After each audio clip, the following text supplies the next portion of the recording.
আসসালামু আলাইকুম ভিউয়ার্স, আশা করি সকলে ভালো আছেন। আপনাদের সকলকে জানাই পবিত্র ঈদ উল ফিতরের অনেক অনেক শুভেচ্ছা। ঈদ মোবারক।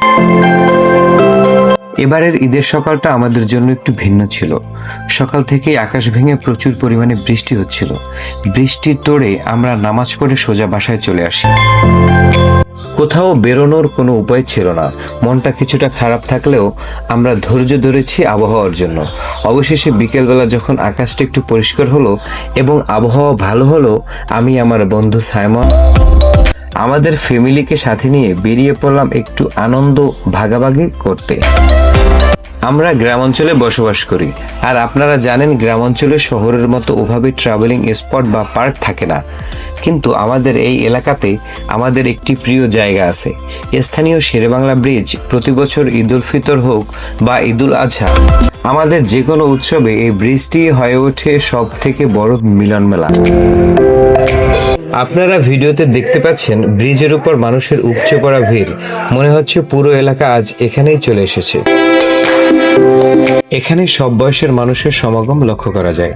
ছোট বড় আবাল বৃদ্ধ বনিতা কেউ বাদ নেই। তবে এবারের ঈদে দেখলাম ইয়াং জেনারেশনের এবং নিউ কাপলদের সংখ্যা একটু বেশিই চোখে পড়েছে। চারিদিকে উৎসব মুখর পরিবেশ।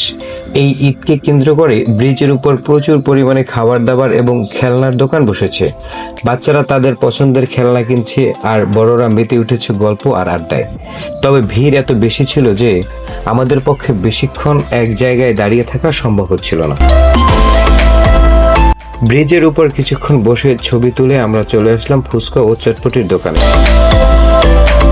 কারণ ঈদ মানেই তো একটু চটপটি আর ফুচকা খাওয়া। কিন্তু সেখানে গিয়ে দেখি অন্য অবস্থা। দোকানে এত পরিমাণে ভিড় ছিল যে ভেতরে ঢোকার মতো অবস্থাই ছিল না। বেশ দীর্ঘ সময় অপেক্ষার পর আমরা বসার সুযোগ পেলাম। তারপর হালকা খাওয়া দাওয়া করে আমরা আমাদের আজকের ছোট একটা ট্যুর শেষ করলাম। বৃষ্টির কারণে ঈদের শুরুটা একটু বিক্ষিপ্ত হয়ে গেলেও বিকেলটা আমাদের ভালোই কেটেছে। আপনারা এবার ঈদে কে কোথায় ঘুরতে গিয়েছেন এবং কার কেমন কেটেছে অবশ্যই কমেন্টস করে জানাবেন। আজকের ভিডিও এই পর্যন্তই। সকলে ভালো থাকবেন। আসসালামু আলাইকুম ওয়া রাহমাতুল্লাহ।